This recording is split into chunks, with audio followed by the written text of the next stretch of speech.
Завершающее выступление на сегодняшний день. Это я хотел бы слово предоставить господину Стоббелаару, партнер Министерства здравоохранения по реализации компонента проекта, софинансированного Всемирным банком, эксперту в области лекарственного обеспечения Euro Health Group. Пожалуйста.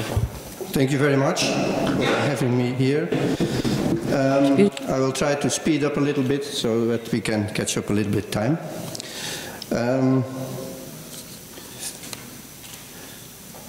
Kazakhstan is one of the emerging markets, and also in the pharmaceutical business this has some relevance.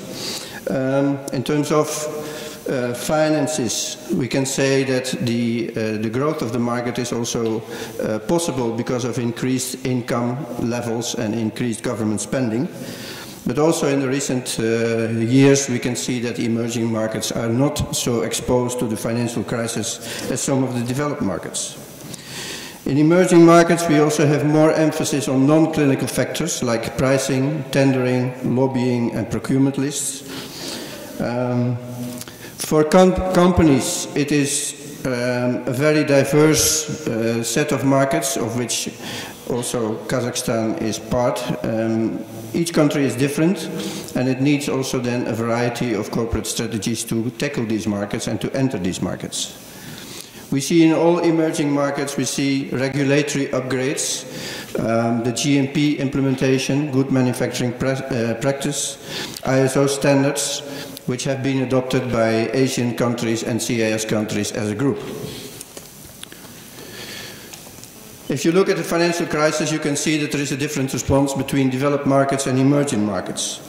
In emerging markets, the government spending is increasing, while in some developed markets, the government spending on drugs is decreasing, or at least not increasing. In emerging markets, and Kazakhstan is also such a case, we see more reimbursement or benefit schemes, better financed. We see more innovative treatment, as we have seen today also in some of the presentations. And we see a shift from OTC to prescription drugs. We see also increased private spending through economic growth, and also the market is growing in terms of branded generics. So it means that the growth figure that you have will also continue for the coming few years.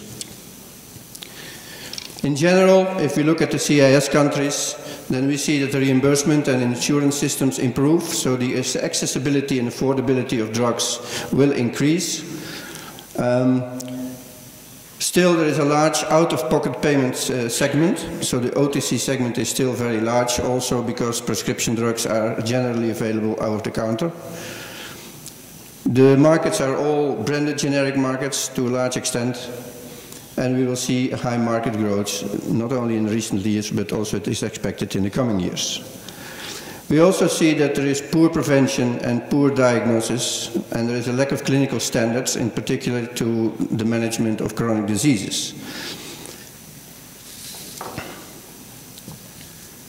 There are some key issues in the CIS that impact the pharmaceutical sector development and also the production, but not only production, also supply. The Russian pharma strategy is a kind of dominating factor in this, with the emphasis on establishing a local production in Russia to be able to sell your drugs there over the coming years. Also to do clinical trials in Russia. It means also that the access to the Russian market becomes relatively costly. But it also means that a lot of the non-GMP facilities will disappear, so you will have a consolidation in the Russian market. The customs union with Russia, Belarus and Kazakhstan also has its impact on the pharmaceutical sector development, with mutual recognition procedures of registration, but also with mutual recognition probably of clinical trials. Still, if from a company perspective in general, the Russian market and the Russian registration is leading. If you are in Russia, it's easy to enter other markets in the CIS. It also will see, and that will also hold for Kazakhstan, a growth in local production. And there is in Kazakhstan there is a program for industrial development in which there is quite a substantial component for the introduction of new production facilities in Kazakhstan. This is ongoing. And there will also be more expenditure on primary care, in particular for outpatient drugs. Strategies of pharma companies are adjusting to this new reality. Multinationals are adjusting their strategies, partly also by connecting with the leading distributors in those export markets, licensing in and out certain products, entering the generics markets as a way of establishing a reliable cost and revenue base. Local producers have a difficult time unless they are protected to a certain way. They have to define niches and focus on certain areas and add value to their products. A basic requirement is that they are becoming GMP compliant, and the GMP regulation also has to be compliant with what is elsewhere or in harmony with the general GMP requirements like EU and in Russia, which is more or less similar. Local producers also are better and increasingly better in managing the non-clinical decision makers like the procurement line and the drug supply line. If we look at the national pharmaceutical policy, there are three main directions. First of all, we focus on improving health of the population by looking at the access to drugs for people. And accessibility is not only that the drugs are available, but also that they are affordable. It means then to have a financing component added to it. Second point under health development is to ensure that the drugs are safe, efficacious, and of good quality, which has to do with regulations largely, but also with quality assurance mechanisms. In such a fast-growing pharmaceutical sector, a fast-growing market, the regulatory part needs also to grow with it. It cannot be that more and more drugs are coming into the countries and the regulatory system cannot cope with it.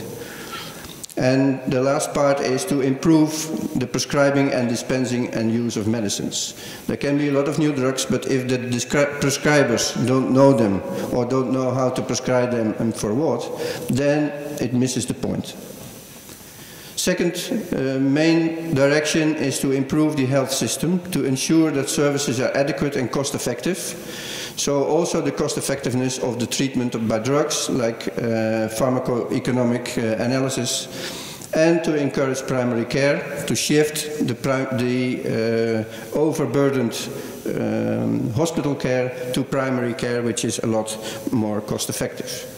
And finally, the national policy will also take into consideration the economic development, encourage domestic economic private sector development like production, and the functioning of international agreements. Here you see the framework, the conceptual framework of the national policy. It is still being discussed, but it is a draft form, where we have 5 different aims. First, the availability and affordability of the drugs. The second aim is the quality assurance, to ensure the quality assurance of those medicines. The third is to emphasize rational drug use and prescribing. The fourth is to improve the professional training and education. And the fifth is the domestic industry, that it is compliant with international standards. Maybe briefly touch upon a few of those issues. We are working in our project, which is jointly financed by the Ministry of Health and the World Bank, in helping the ministry to define and to implement a policy. And we have on each objective, we have a project component that is working together with the ministry to develop each of those aims. One of the main objectives in the availability and affordability point is the availability of drugs in rural areas. Kazakhstan is a huge country, and many places are difficult to reach by pharmacies or even by medical care professionals. So this is a challenge, and we are trying to address this challenge. Another point is to improve the benefit system so that there are more drugs available to large groups of the population and that they can afford it. Under the quality assurance component, we are working with the drug regulators to streamline the organization, the procedures, and also the regulations. Kazakhstan has a little bit different setup, so in that sense it's sometimes difficult for companies to enter the market because they don't know exactly how to handle this, this different regulatory setup. But we are working with the ministry and the committee to see how we can streamline the regulatory framework and also the functions. We also help to improve and get ISO certified the National Drug Control Laboratory in Almaty, so that it is up to standard and can join the international networks of WHO and the EDQM in Europe. We are working on these regulatory issues, but also on the other issues, closely with international organizations like WHO, because their standards and the ways of working are originating from there. Third component is the rational drug use and prescribing. There we work closely with the drug information centers that have been established under the Republican Center of Health Development to improve the knowledge and information at prescriber level in each oblast and each region. The fourth component is the education. There is a need to enhance and to improve the education in terms of pharmacology and pharmacotherapy teaching. The exposures of students, both in undergraduate and postgraduate situations, to those subjects is insufficient at the moment. And last but not least is to guide the domestic industry to get the GMP, but also to have the regulatory framework and the inspection up to the international harmonized standards, so that those certificates that are given in Kazakhstan are also valid outside the country. Thank you very much.